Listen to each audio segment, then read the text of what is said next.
Some people have the good fortune to have parents or other family members who can teach them everything they need to know about money.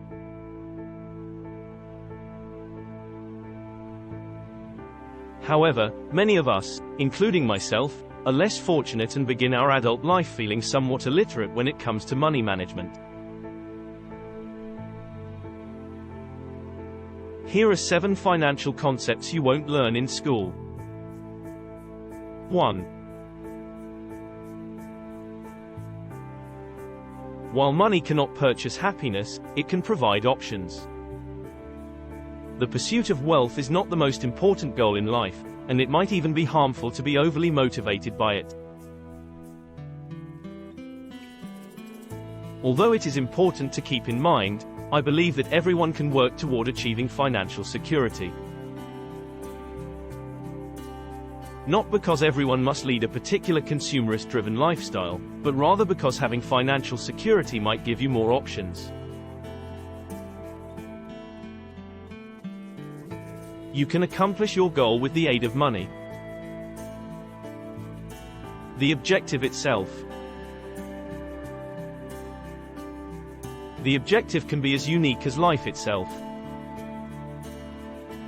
Strong financial standing can, however, lead to choices that can significantly influence how you design your life, and I believe that is something to consider.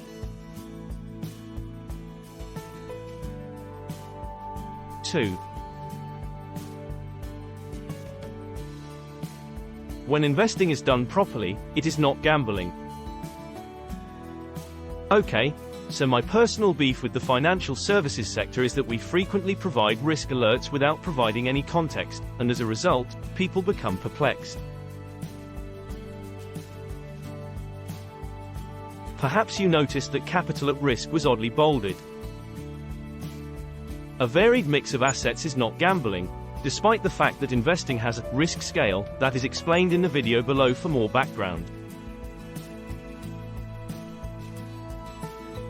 A crucial aspect of our day-to-day dealings with businesses is what your pension is invested in and what it stands for.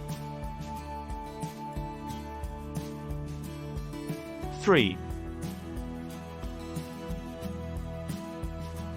You don't require a justification to preserve. Although it might seem obvious, knowing this is crucial. Saving is frequently thought of having a specific goal in mind, such as a house, car, or whatever. In a world where events are predictable, saving for a goal makes sense, but this is not the case in ours. Understanding that investing a little money in life, even if you don't have a precise use for it, can mean the difference between experiencing excruciating stress when those unforeseen circumstances arise and doing okay.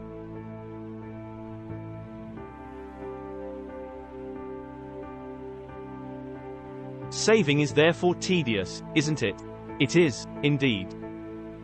However, what you can get out of saving that will actually alter your life going forward, however, if you just use it to prepare for specific goals, which, let's face it, usually include purchasing something, it can get completely emptied.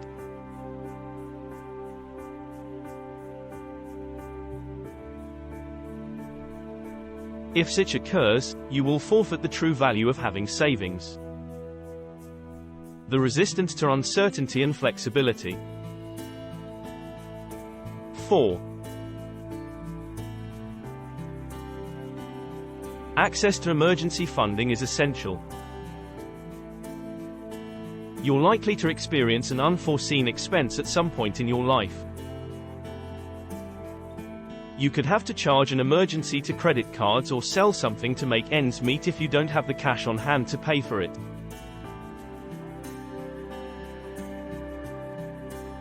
However, having an emergency fund set up for these occasions might keep you from going into debt or struggling to pay your payments.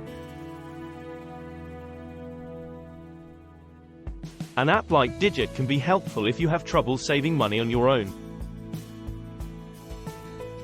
Digit calculates the precise amount to transfer from your checking account to your Digit account based on your income, impending payments, and anticipated expenses, assisting you in saving money automatically.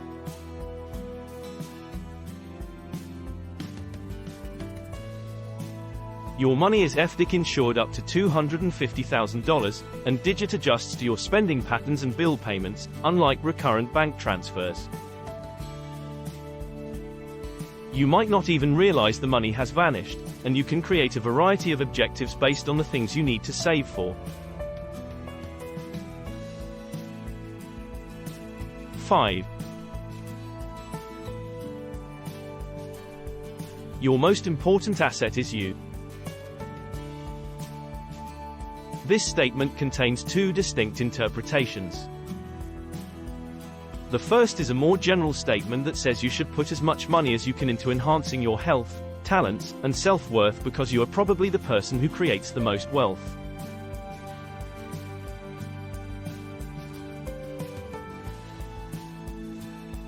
The second is seriously undervalued. If you haven't already, you should seriously consider getting yourself insured. Most likely, your entire financial strategy depends on your human capital, your capacity to wake up and go to work. 6. There are sources of income besides a 9-to-5 job. You may have been raised with the idea that you should get a job, stick with it, and climb the corporate ladder until you retire. However, there are no restrictions preventing you from adding one or more side jobs to boost your revenue. This will not only help you earn more money, but it will also protect your finances in the event that one of your sources of income disappears. You can add a few gigs to your weekly schedule to make sure you continue to make money when your main job ends. There are several side jobs that keep you and your cash account busy, like ride-sharing with Lyft, delivery work with Postmates and Uber Eats, dog walking with Rover, and entertaining guests by renting out your home on Airbnb.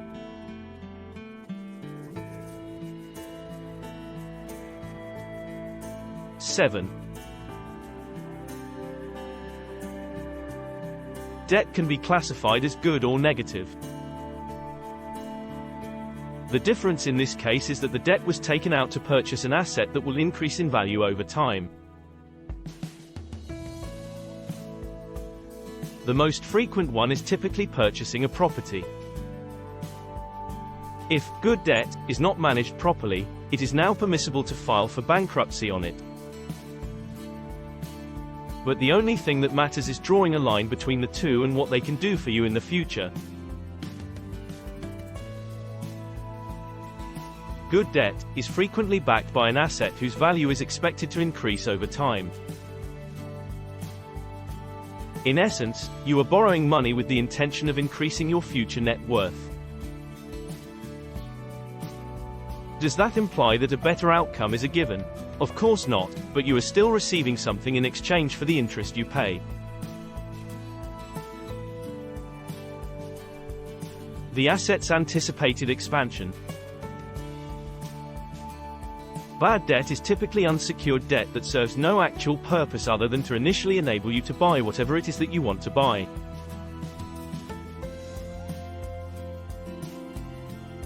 Bad debt is a concern since it starts out tiny but builds up over time.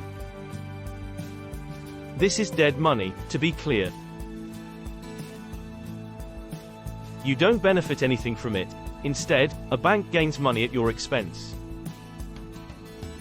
At the end, what do you get? Nothing.